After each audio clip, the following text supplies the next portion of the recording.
Alright, I'm a bit late to this, but UFC Nashville took place last Saturday, and I'm going to quickly go through the card, giving my reaction to these fights that happened on the card. So, um, I'm a bit late, but I did go to this card, and it was fucking amazing.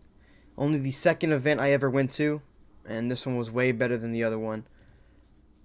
So, alright, first fight on the card. Fatima Klein head kick KOs Melissa Martinez. I called this one exactly down the pipe, down the middle. I said Fatima Klein will get a round 3 KO, and that is exactly what happened. I'm actually about to pull it up just to prove it. I said Fatima Klein round 3 KO, and I got it. Perfect. It was so beautiful. Fatima Klein, she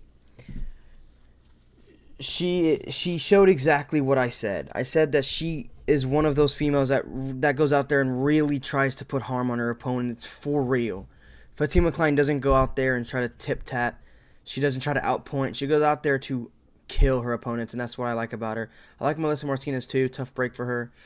It was so nasty. It was so nasty, but you know, Fatima Klein, I'm kind of curious to see where she goes next. I'll be tuning in for her next fight. I might pick her in the future. We'll see. We'll see who her opponent is in the future. But moving on to Mitch Ramirez versus my boy Mike Davis. Mike Davis got a nasty flying knee, jumping knee KO in the second round of Mitch Ramirez. I will say, though, I put Mike Davis round 1 submission. Mitch Ramirez really surprised me by staying alive in round 1. I mean, some of those positions he was getting put in, he was getting put in deep chokes, pounded out, but I mean, throughout the domination of round 1, he survived. But round 2 came along, and Mike Davis turned it up on the feet and just got him out of there. Oh, my camera. And just got him out of there, dude. It was, a really good performance by Mike Davis. The competition isn't the greatest. Let's be honest, Mitch Ramirez is not elite. He's not that good. He got TKO'd by Thiago Moises like last year. So this was kind of a handout for Mike Davis, but he passed it with flying colors, dominated the entire fight from start to finish. I've been saying for a while, and I will always say that Mike Davis, I think, is a potential top 5 guy. I think he could be top 5 in this division. I want him to get that shot again, to get up in that rankings. We'll see what he can do, but Mitch Ramirez, I don't know what they do. I don't know what they do with him from now on. He's doesn't have a great UFC record.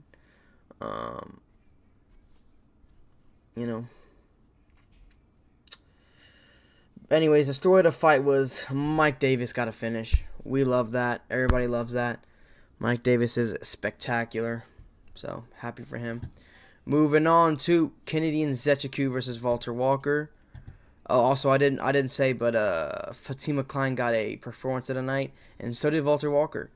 I went with Kennedy Nzechukwu by round 1 knockout in this fight because I watched Lucas Brzeski school Walter Walker, and then I seen Kennedy Nzechukwu sleep him like he was a bum on the street. So I thought, hey, Walter Walker is not a great striker, and Kennedy Nzechukwu has pretty decent grappling defense. I'm going to take Kennedy by round 1 KO here because I thought it seemed reasonable, but Walter Walker forces the takedown, forces the grappling, jumps the heel hook like it's ducted, it just gets the tap. Of course, I yawed for the first time of the day when I start recording. Yeah, man, it was a nasty heel hook. 3 in a row now. That's a record, I'm pretty sure, so that's very impressive by Walter Walker. His brother Johnny Walker will lose to Minyang Zhang, but it's okay. Kennedy Nzechukwu, I still think he can be a top guy in this division because he's not a morbidly obese guy in this division, so sometimes that's all you need in this division, but good win for Walter Walker. The heel hook was nasty. I wonder who will be the first guy to break his heel hook streak. He'll most likely be the guy he fights next. Oh my god. But congratulations, Walter Walker, dude. That was an amazing performance. Amazing heel hook finish. 54 seconds, damn. Moving on to Lauren Murphy versus Eduardo Mora. Happy retirement, I guess, Lauren Murphy. I mean, nothing too crazy about her career, but You know, she's not good, and I knew that Eduarda Mora was gonna win. I thought she was, I don't know. I picked her by decision, so makes sense. It's my third yacht of the video. Yeah, not much to say here. Good win for Eduarda Mora, I guess. Moving on to Jakey Matthews versus Chidi Bang Bang and Jaquani. I chose Chidi and Jaquani by a round 2 knockout. Jake Matthews got an insane submission win. It was so beautiful. He just jumped on the back, and just got under the neck, and just, dude, Chidi almost had him off the back. If Chidi just shook a little bit, Jake Matthews would have come sliding off. But I don't know how tight the squeeze was. Squeeze must have been something crazy because he started tapping very quickly. But damn, that was impressive by Jake Matthews. I was not expecting that at all. Yeah, that was insane. Jake Matthews. I don't know if I've ever correctly predicted a Jake Matthews fight. I picked against him here against Chidi. I picked him against Matthew Selmesberger. It's like I've never really picked Jake Matthews correctly. So, guess we'll see what happens. But both of these guys are very entertaining. I gotta stop yawning. I'm not even tired or bored. Jake Matthews, beautiful submission. He's always so fun to watch. Both these guys are super, super fun to watch. Jake Matthews, good shit, man. Good shit. Moving on to Max Griffin versus Chris Curtis. Chris Curtis won by a split decision. This is embarrassing, I think, for Chris Curtis. I think you should be finishing Max Griffin. Honestly, I do. I think he should have been able to finish him. He didn't look good in this fight, Chris Curtis. He did. Welterweight might not be his division. I'm gonna be honest with you. But he won, I guess. Congratulations. On this very lackluster. I don't hate Chris Curtis, but I mean, it was a very unimpressive and lackluster performance, especially considering the opponent. But good shit, Chris Curtis. Yeah. Moving on to the main card. Tuco Tacos versus Junior Tafa. I chose Junior Tafa to win by round 1 TKO. Little did I know that Junior Tafa, I am a better grappler than Junior Tafa. I would lose in a fight to Tuco Tacos, but I wouldn't get dominated like that.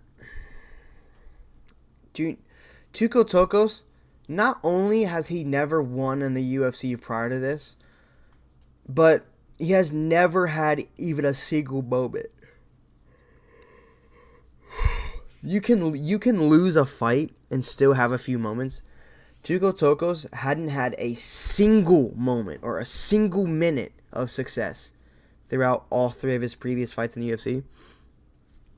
That got dominated in all of them. But yeah, so not impressed by either of these guys. I still think both of these guys suck. Tuco Tacos, I still think this might be the only win he ever gets in the UFC. But I guess we'll just see. Moving on to Vitor Petrino versus Austin Lane. This is a beautiful performance for Vitor Petrino. Vitor Petrino dominated him super bad, was winning on the feet, and then was winning on the ground, and then just got the submission. I mean, this wasn't close. I said it wouldn't be close. Vitor Petrino just dominated him. Vitor is a bit too good, He's pretty good, he is.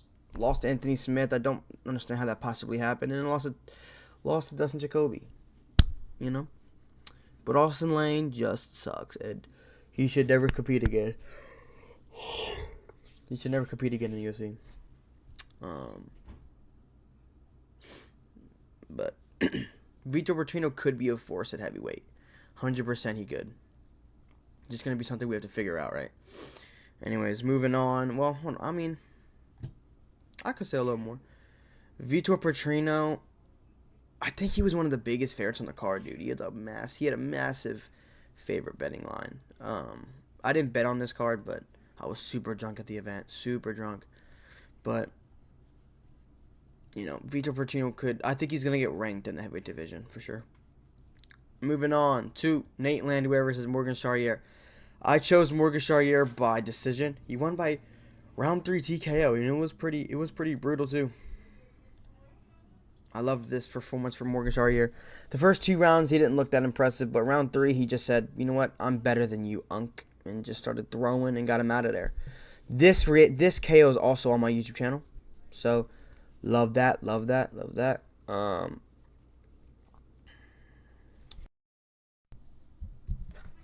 I muted it again on accident. Nate Landwehr, it's about time for him to start thinking about hanging it up. He's been through a lot of wars. He's older. He can't take that much more damage anymore. So Morgan Charrier is young. He's really young. Still got some time to hone his skills and get better and evolve. So I do not think we have seen the best of Morgan Charrier, but I do think we have seen the best of Nate Landwehr.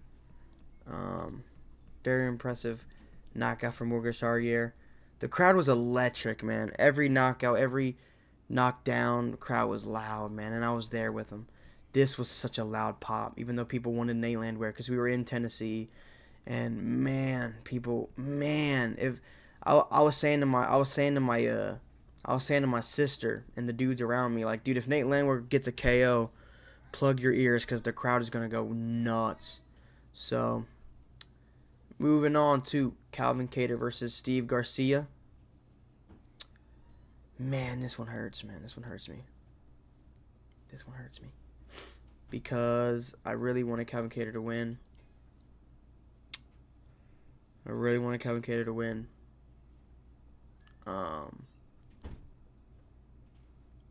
But Steve Garcia, man, he just pressured him for 3 straight rounds.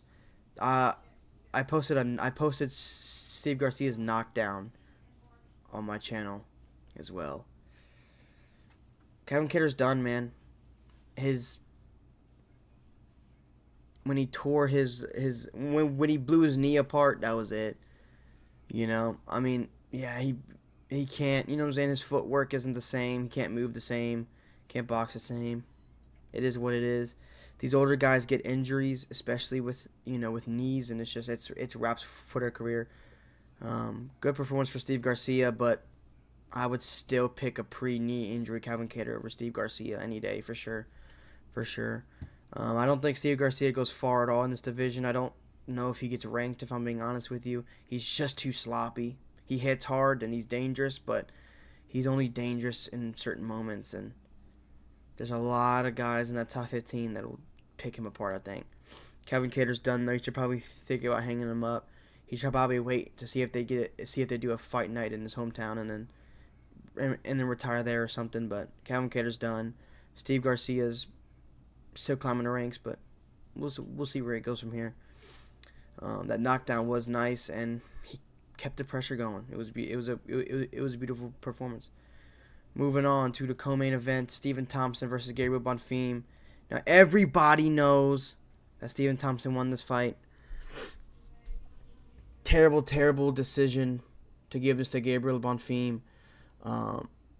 Sucks, too. Stephen Thompson clearly won in Nashville, and they took it away from him. It sucked, man. As soon as we heard it was split, I was like, fuck, it's going to Bonfim. But what can you do, right? We're just fans. Yeah. I would love to see Stephen Thompson fight again. He has one more fight on his contract, and he said he wants to extend it and fight some more, so we'll see what happens. Gabriel Bonfim is good, but he did not win this fight. Sucks that they gave it to him. It's not his fault. It's the judge's fault, but, all right, moving on to the main event.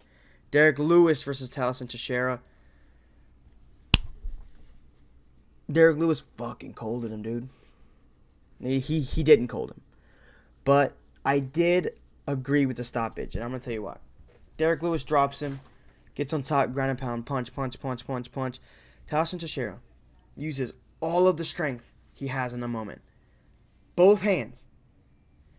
Climbs the cage. If you need to cheat in order to stay alive and not get finished, you are finished and the fight should be stopped. Period. I don't want to hear no arguments. That was an amazing stoppage. Okay? By, I believe it was Jason Herzog. Everyone, round of applause for Jason Herzog. Derek Lewis sleeps him. And I've been saying this. You have to stop giving these younger guys Derek Lewis. These younger guys that have great records, that are putting on really good performances at heavyweight, stop giving them Derek Lewis. He sleeps them every time, and he always will. Derek Lewis is just, he's too good at landing shots, and he hits too hard. There's a reason he has the most finishes in UFC history. The most knockouts, I mean. It's nasty, dude. He's fucking nasty. Teixeira he's good. He is. He's technically better than Derek Lewis. But that doesn't stop Derek Lewis from landing on that chin, dude. Great stoppage, though. The crowd went so crazy when Derek Lewis got that finish. People around me were screaming, yelling. Derek Lewis, I think he threw his shorts in the crowd, but he mooned the crowd. It was beautiful, man. It was beautiful. It was beautiful. But I would love to see Derek Lewis fight Tom Aspinall for the title, but he should not fight for. I think Derek Lewis still needs I really only think Derek Lewis needs one or two more wins, depending on who they are. If you give Derek Lewis oh wait, yeah, okay. If you wait, I do want to show you this though. I got that spot on as well. But if you give Derek Lewis, let me find heavyweight real quick. If you give Derek Lewis an damn, he beat Curtis Blades already. He beat Alexander Volkov already. Damn. If he beats one of those names again, he can fight for the belt next. But I would love to see the Waldo Cortez Acosta fight, though, because Waldo called him out. I think he would beat Waldo Cortez Acosta. He doesn't get a title shot off that, but if he gets one more win after Waldo, no matter who it is, I think he gets a title shot, dude. He doesn't beat Tom Aspinall at all. I think Tom Aspinall beats him 10 times out of 10, but it's still an exciting, fun match that we're going to be seeing people get hurt in, so that's kind of the thing, right? Anyways, how long has this video been? Yeah, that's enough. This has just been short. I just kind of wanted to go over this card and go over some of my thoughts about it. Fatima Klein, Mike Davis. Let's see here. Let me count here. Wait, okay.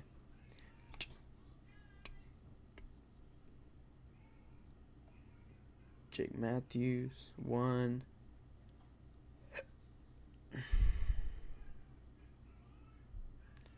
Three.